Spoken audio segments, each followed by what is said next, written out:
Kali ini kita akan bahas sebuah topik yang sangat fundamental dalam hubungan dengan pasangan, yang namanya komunikasi. Seringkali orang berpikir, wah berarti ini hubungannya antara tipikal orang yang introvert dan ekstrovert ya Pak? Maybe. Atau ini tipikal orang yang kaku sama orang yang supel ya? Bisa jadi. Atau apalagi, masih pada berpikir tentang perbedaan gaya komunikasi. Ada benarnya juga. Yang ingin saya angkat kali ini adalah kita kembali yuk kepada esensi komunikasi itu sendiri. Apa sih esensi komunikasi? Pesannya sampai.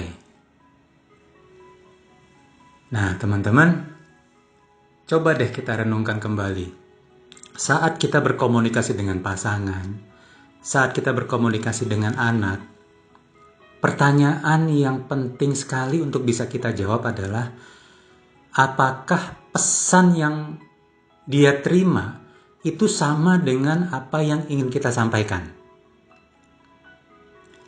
Jadi, banyak yang bingung dan bertanya seperti ini, Pak, saya tuh udah sangat kalau di rumah tuh saya selalu berkomunikasi Pak. Saya tuh kalau apa yang saya pikirkan saya ungkapkan. Kalau apa yang saya rasakan saya katakan. Kan saya sudah mengkomunikasikan ini kan Pak. Nah, kalau kita balik lagi kepada esensi komunikasi, statement ini kira-kira udah 100% benar belum teman-teman? Ya, coba dicek lagi. Benarkah yang diterima oleh pasangannya itu sudah sama seperti yang ingin dia harapkan? Jangan-jangan yang dilihat pasangannya adalah ada sosok manusia yang sedang mangap-mangap, tapi dia tidak paham apa yang lagi diomongin. Ya, kayak lagi bicara bahasa planet. Belum lagi kalau yang dia terima bukan pesannya, tapi yang diterima adalah emosinya. Ya, apaan sih marah-marah melulu? Apaan sih kritik-kritik melulu? Nah, lo udah beda lagi kan itu, bener nggak? Khusus untuk mereka yang termasuk tidak terbiasa berbicara, nah ini juga lebih khusus lagi nih. Mereka sering jadi penganut aliran kebatinan, teman-teman. Maksudnya gimana? Jadi mereka berharap dengan saya diam, dia harusnya paham. Ini kan lebih gila lagi. Orang udah diomongin aja belum tentu paham, apalagi diam. Jadi teman-teman, yuk kita kembali kepada esensi dari sebuah komunikasi itu sendiri, bahwa pesannya sampai. Nah, ini kan lanjut ke pertanyaan berikutnya berarti. Kalau dalam berkomunikasi, pesan tersebut tidak sampai kepada yang menerima, pertanyaannya, itu tanggung jawab siapa?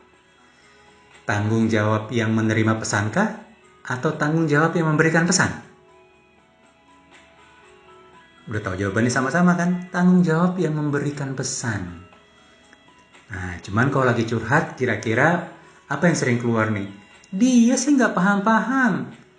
Aku kan udah ngomong, kenapa sih dia nggak bisa ngerti? Tiba-tiba kita berharap yang menerima pesan yang bertanggung jawab untuk memahami pesan yang kita sampaikan. Padahal udah tahu, tanggung jawab adalah ada di tangan sang pengirim pesan, teman-teman. Nah, kalau udah tahu seperti ini, berarti gimana dong, teman-teman? Ya, si penyampai pesan perlu belajar bahasa si penerima pesan. Sang penyampai pesan perlu belajar budaya sang penerima pesan. Sang penyampai pesan perlu belajar pola pikir penerima pesan. Kenapa? Karena dia ingin pesannya sampai. Tidak cukup hanya sebatas yang penting gue udah ngomong. Yang penting gue udah sampaikan. Ya, ini yang sering terjadi di banyak pasangan, teman-teman. Karena merasa tanggung jawabnya sudah selesai saat ini diungkapkan. Fakta bahwa bisa jadi yang menerima itu gagal paham, dia udah gak mau peduli.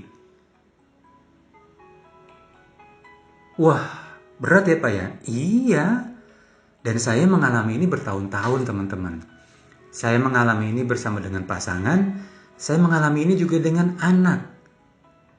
Apalagi tipikal saya yang merasa, tolong digarisbawahi, yang merasa sudah sangat sistematis dalam berbicara, yang merasa sudah sangat deskriptif dalam berbicara, yang sudah merasa sudah sangat lugas, sudah sangat terang benderang dalam berbicara, itu bingung kenapa sang penerima pesan kok nggak paham ya. Jadi yang sering kali terjadi, saya dulu ya, mungkin teman-teman nggak ngalamin. Pada saat istri saya mengungkapkan, aku bingung yang ayah maksud apa. Dan respon saya, mau tahu teman-teman apa? Aku bingung kenapa kamu bingung. Ada 2 orang bingung jadinya. Dan ternyata pola ini berulang teman-teman. Pola ini juga berulang di anak saya. Ternyata saya dan istri saya belum paham bahasa anak kami. Kami memaksakan bahasa versi kami kepada anak kami. Berharap dia bisa paham. Dan pada saat dia belum paham, kita ya bahasa sederhananya nyalahin anak lah gitu. Perlu kelapangan hati, perlu membangun kedewasaan untuk berani bercermin, untuk berani melakukan introspeksi dan mengakui bahwa kalau sang penerima pesan belum paham, itu tanggung jawab kita sebagai penyampai pesannya teman-teman. Yuk, mulai dari sekarang kita belajar bahasanya dia yuk. Kita belajar kamusnya dia yuk. Kita belajar versi codingnya dia yuk. Kita belajar transmisi penerimaannya dia yuk. Dan trust me teman-teman, ini sungguh nggak mudah. Karena seringkali kita hanya bermain di level asumsi. Selamat mencoba.